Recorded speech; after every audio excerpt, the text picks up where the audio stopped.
आज हम एक ऐसे विषय की गहराई में उतरने वाले हैं जो इतिहास, राजनीति और अर्थशास्त्र का एक बेहद दिलचस्प और जटिल मिश्रण है।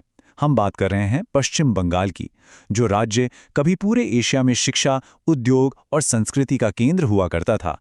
आज उसका मंजर इतना अलग क्यों है?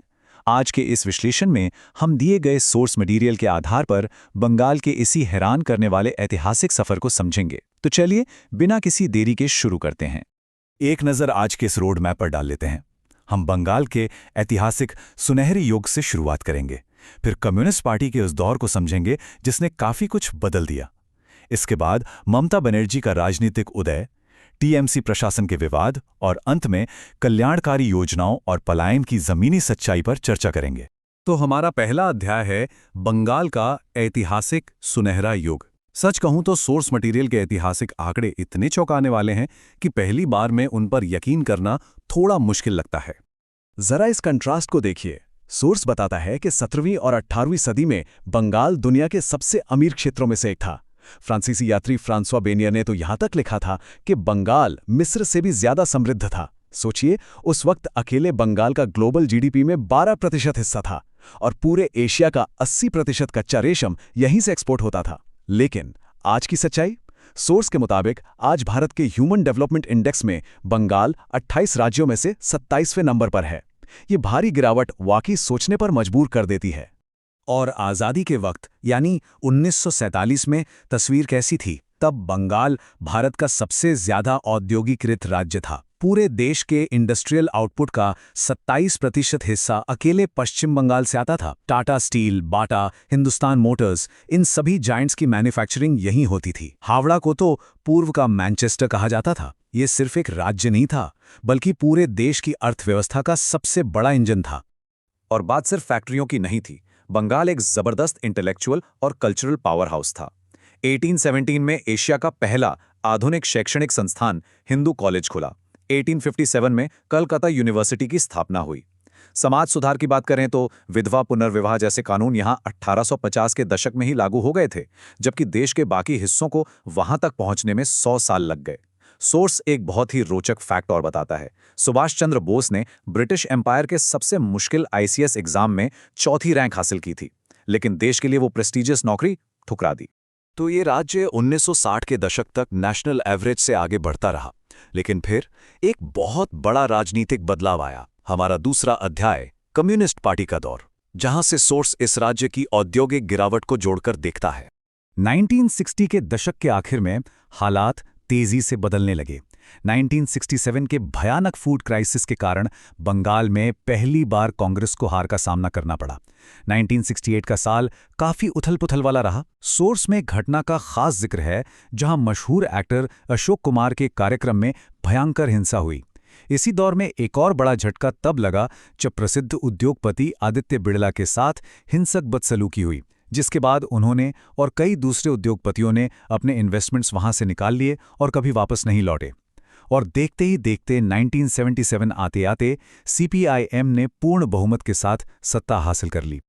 उस समय की विचारधारा को ये नारा बखूबी दर्शाता है, कंप्यूटर खाबे ना लोग खाबे, यानी क्या कंप्यूटर खाएंगे या लोग। 1980s के दशक में जब पूरा भारत आईटी रेवोल्यूशन की तैयारी कर रहा था, तब सोर्स के मुताबिक कम्युनिस्ट सरकार ने इस डर से कंप्यूटर का विरोध किया कि इससे नौकरियां चली जाएंगी। सबसे हैरान करने वाली बात यह है कि बेंगलोर के आईटी हब बनने से पहले ये अवसर बंगाल को मिला था, लेकिन इस वैचारिक विरोध के कारण बंगाल ने वो सुनहरा मौका गंवा दिया।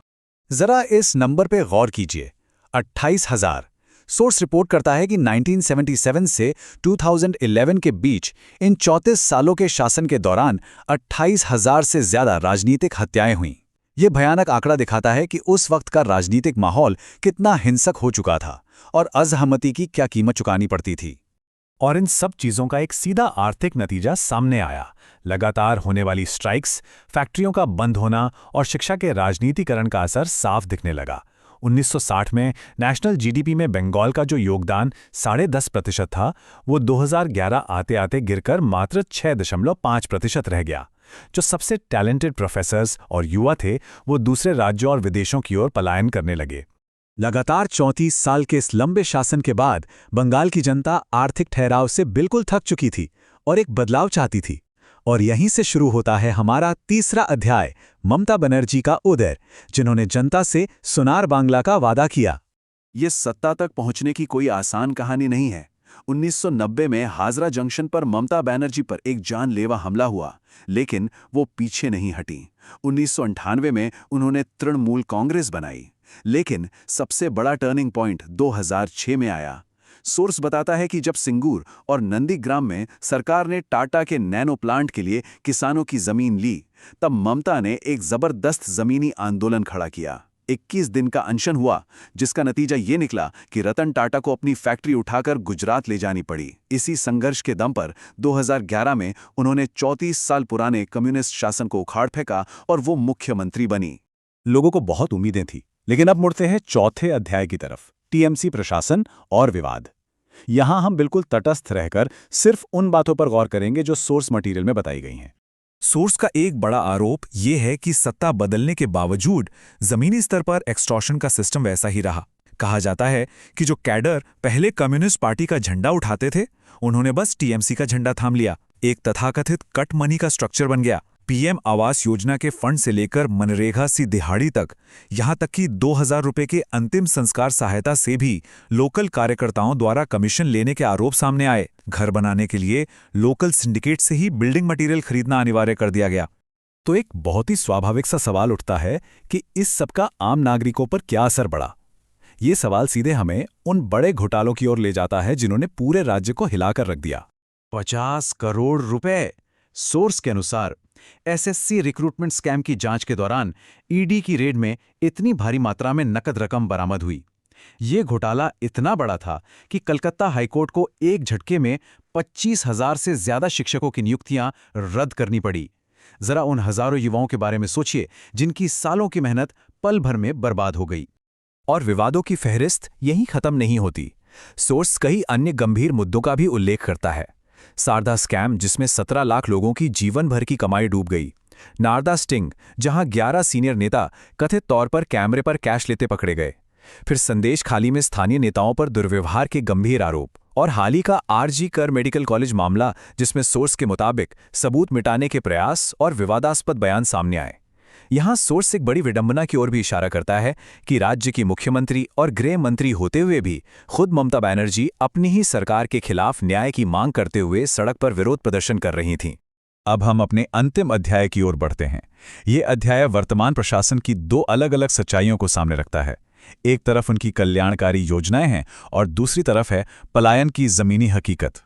देखिए, सोर्स इस बात को पूरी तरह से स्वीकार करता है कि वर्तमान सरकार ने कुछ बहुत ही सफल वेलफेयर इनिशिएटिव्स भी चलाए हैं। कन्याश्री जैसी योजना ने लड़कियों के स्कूल ड्रॉप आउट रेट को काफी कम किया है।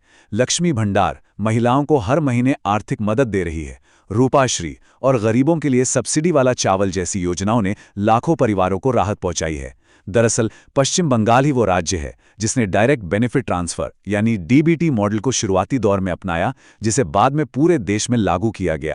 लेकिन इस पूरी कहानी का निचोड़ इस एक वाक्य में छिपा है। वेलफेयर स्कीम्स गरीबी को मैनेज तो कर सकती हैं, लेकिन उसे खत्म नहीं कर सकती। गरीबी खत्म करने के लिए उद्योग चाहिए, प्राइवेट नौकरियां चाहिए। आज भी बंगाल के पढ़े लिखे युवा अपनी डिग्री लेकर दिल्ली, मुंबई और बैंगलोर की तरफ पलायन करने को मजबूर हैं, क्योंकि वहां बड़े उद्योग मौजूद नहीं हैं। तो इस सब के बाद सबसे बड़ा सवाल यही रह जाता है, जो युवा आज राज्य छोड़ के जा रहा है, क्या वो कभी बंगाल को उसके उसी पुराने ऐतिहासिक गौरव की ओर लौटते हुए देख पाएगा? आज के इस विश्लेषण में हमने देखा कि कैसे नीतियां, राजनीति और समय एक समृद्ध राज्य की पूरी तस्वीर बदल सकते हैं। इस विषय पर जरूर विचार कीजिएगा। आज हमारे साथ इस डीप डाइव में शामिल होने के लिए बहुत बहुत शुक्रिया।